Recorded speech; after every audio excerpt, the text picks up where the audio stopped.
rock us, the Mark Twain of our club, giving a speech called The Bowl, the Tow Truck, and the Poem, Question of Coincidence.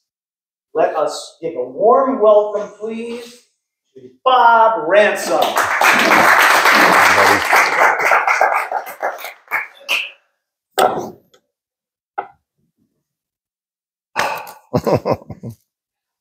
In 1978, on a freezing late afternoon in mid-December, I found myself stranded, literally stuck in the proverbial middle of nowhere, far out on the eastern plains of Colorado, dressed only in a suit and dress shoes, no other means of warmth.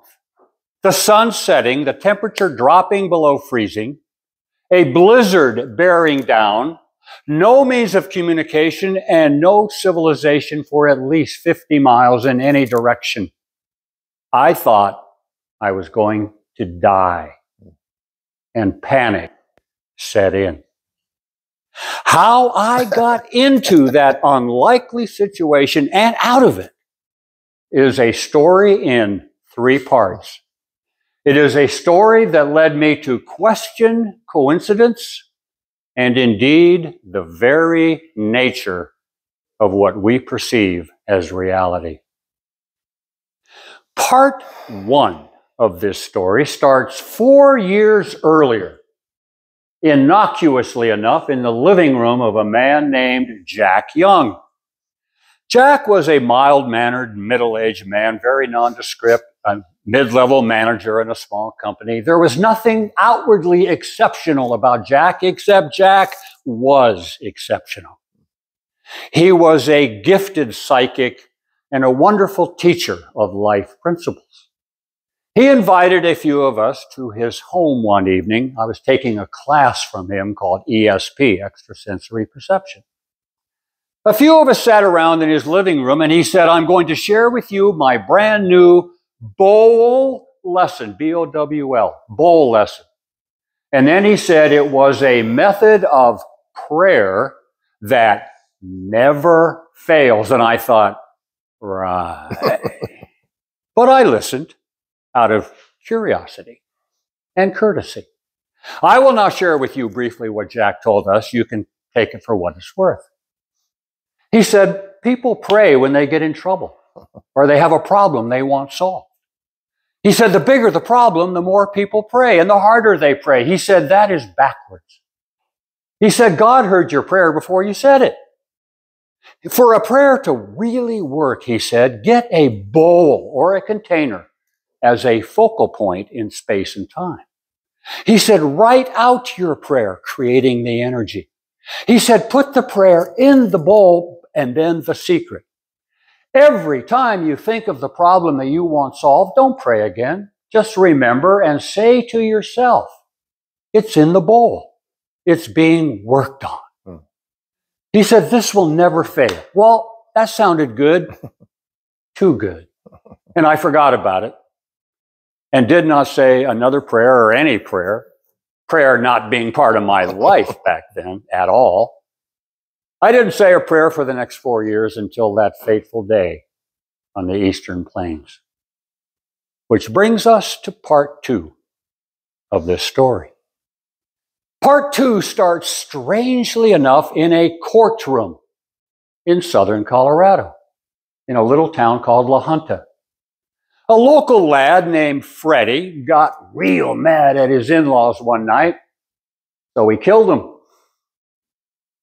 My job as his lawyer was to try and save his life. The state, in its infinite wisdom, to show people that it's wrong to think about killing and then do it, was doing just that with Freddie, seeking the death penalty. The trial was scheduled for January. In mid-December, there was a hearing in the courtroom, just the lawyers and the judge, to talk about the law to be applied to the case. My co-counsel, Peter, the local public defender, was in charge of the law. That was what he was doing. My job was to be a salesman later in front of a jury trying to sell a concept or idea contrary to that of the government. Peter was doing a fantastic job.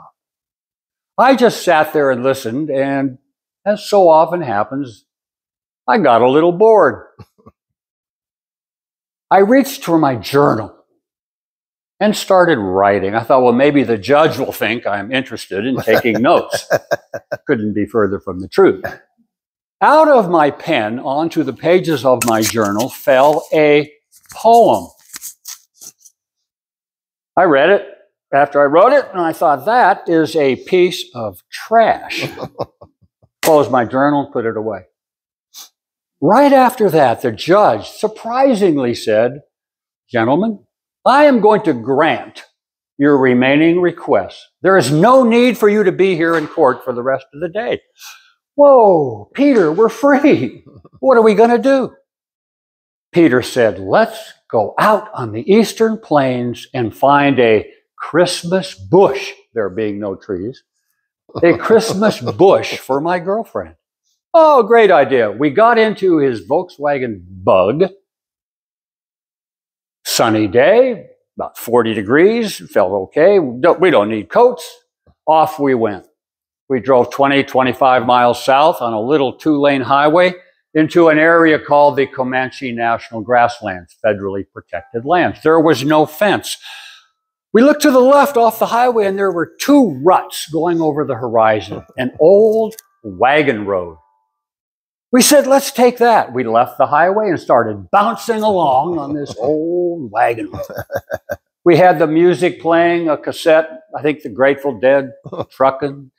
And we're just having a great time. There was nothing out there. It was like a moonscape. We passed one abandoned cabin. And I thought to myself, whoever lived in this cabin lived on the loneliest road there ever was. We kept driving, turned around, and got stuck. The ground was permafrost. I will never forget the sound of those wheels spinning. Oh boy, we're stuck. Well, let's hike to the highway. We'll get there. It may be dark, and there probably will be a car. We'll come back the next day and with a tow truck. We started hiking and came to that abandoned cabin. I had a brilliant idea. We got planks of wood. We lugged those planks of wood back to the car. We jacked up the car. We put the wood under the wheels. Turn her on, Peter. Peter started the car. The music started blaring, and I said, Peter, let's rock and roll right out of here. Hit it. Peter put it in gear, and the music was drowned out by the ugliest sound I've ever heard. We were stucker than stuck. Temperature dropping, snow starting to fall, the sun going down, and I was scared. And that's when I decided to say the first prayer I have ever said in my life. I thought of Jack's bowl, and I didn't have a bowl. So I mentally created one. Beautiful bowl. And I mentally got a piece of paper and a pen, and I wrote out my prayer in my mind. I said, God, please help us. And I placed it in the bowl, and I turned to Peter, and I said, Peter, we're going to be fine. At that moment, we heard a sound. Looked over the horizon to the east. There was nothing to the east for 100 miles into Kansas. No town. Look at it on a map. Nothing. Driving up, a perfect Standard Oil tow truck. The driver got out. You boys need help? Yep. And that takes us to part 3 of this story. On the ride back to La Junta, my mind was spinning like wheels in mud. I thought, that has to be a coincidence, right? A tow truck? At the moment I said the prayer, that was a coincidence, a great one, but it was a coincidence. And then I thought of that poem that had come out of my pen in that courtroom. written before I had any idea that I would be anywhere other than in that courtroom. Certainly not chasing after a Christmas bush on the Eastern Plains. I will now read that little poem to you. A lonely road stretches through desert sand. There is trouble ahead. We'll need a helping hand. Our wheels keep spinning while music leads us on. What appears now before us has already come and gone. I was so stunned by the prophetic nature of those words that I said the second prayer I have ever said in my life, which was, thank you.